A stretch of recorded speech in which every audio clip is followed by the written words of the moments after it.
परम मित्रों, सादर प्रणाम। आज हम श्रीमद् भगवत गीता के अध्याय 12 का श्रवण मनन और अध्ययन करेंगे, जिसका आप पूर्ण रूप से लाभ लेंगे, ऐसा मुझे आशा है। अथ द्वादशोऽध्यायः। अर्जुनवाच एवं सततयुक्ता ये भक्तास्त्वां पर्युपासते ये चाप्यक्षरं व्यक्तं तेषां के योगवित्तमः। अर्जुन बोले, जो अनन्य प्रेमी भक्तजन पूर्वोक्त प्रकार से निरंतर आपके भजन ध्यान में लगे रहकर आप सगुण रूप परमेश्वर को और दूसरे जो केवल अविनाशी सच्चिदानंद घन निराकार ब्रह्म को ही अतिश्रेष्ठ भाव से भजते हैं, उन दोनों प्रकार के उपासकों को मैं अति उत्तम योग वेत्ता कौन है। श्री भगवान उवाच मया वेश्य मनो ये मां नित्युक्ता उपासते सदया पर्योपेतास्ते मे युक्ततमा मता। श्री भगवान बोले, मुझ में मन को एकाग्र करके निरंतर मेरे भजन ध्यान में लगे हुए जो भक्तजन अतिशय श्रेष्ठ श्रद्धा से युक्त होकर मुझ सगुण रूप परमेश्वर को भजते हैं, वे मुझको योगियों में अति उत्तम योगी मान्य हैं। ये त्वक्षरं निर्देश्यं व्यक्तं पर्युपासते सर्वत्र गं चिन्त्यं च कूटस्थं चलं ध्रुवं सान्यमेन्द्रियं ग्रामं सर्वत्र समबुद्धयः ते प्राप्नुवन्ति मामेव सर्वभूतहिते रता।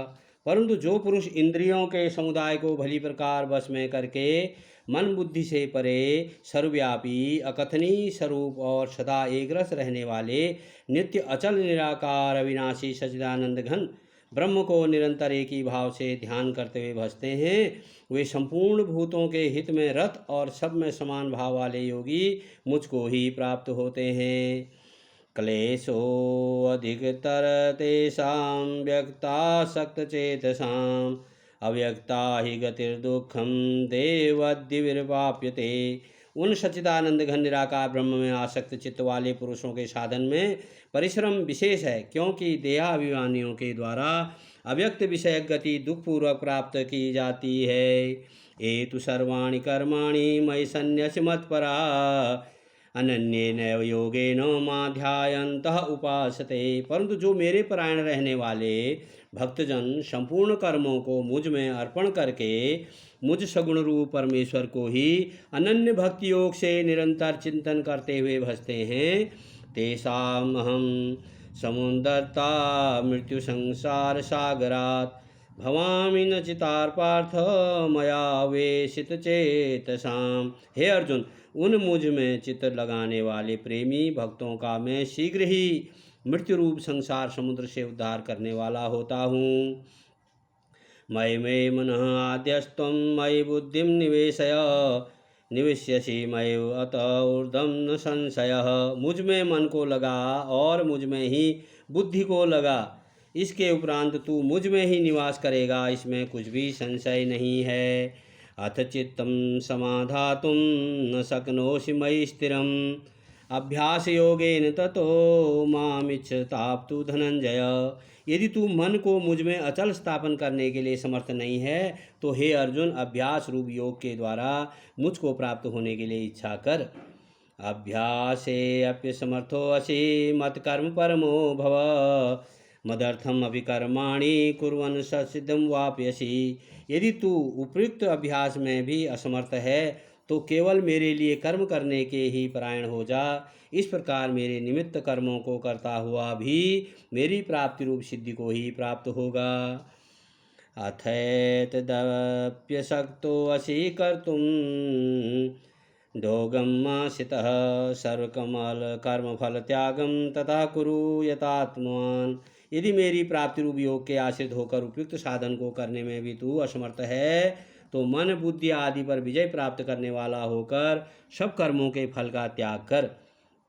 श्रेयो हि ज्ञानम अभ्यासा ज्ञानात् ध्यानं विशिष्यते ध्यानात् कर्म फल त्यागात् शांतिरंतरम। मर्म को न जानकर किए हुए अभ्यास से ज्ञान श्रेष्ठ है, ज्ञान से मुझ परमेश्वर के स्वरूप को ध्यान श्रेष्ठ है, और ध्यान से भी सब कर्मों के फल का त्याग श्रेष्ठ है, क्योंकि त्याग से तत्काल ही परम शांति होती है।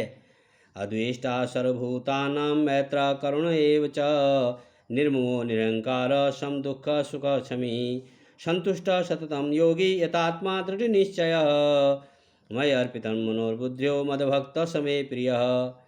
श्री कृष्ण भगवान कह रहे हैं, जो पुरुष सब भूतों में द्वेष भाव से रहित, स्वार्थ रहित, सबका प्रेमी और हेतु रहित दयालु है तथा ममता से रहित, अहंकार से रहित, सुख दुखों की प्राप्ति में सम और क्षमावान है, अर्थात अपराध करने वाले को भी अभय देने वाला है, तथा जो योगी निरंतर संतुष्ट है, मन इंद्रियों सहित शरीर को वश में किए हुए है और मुझ में दृढ़ निश्चय वाला है, वह मुझ में अर्पण किए हुए मन बुद्धि वाला मेरा भक्त मुझको प्रिय है।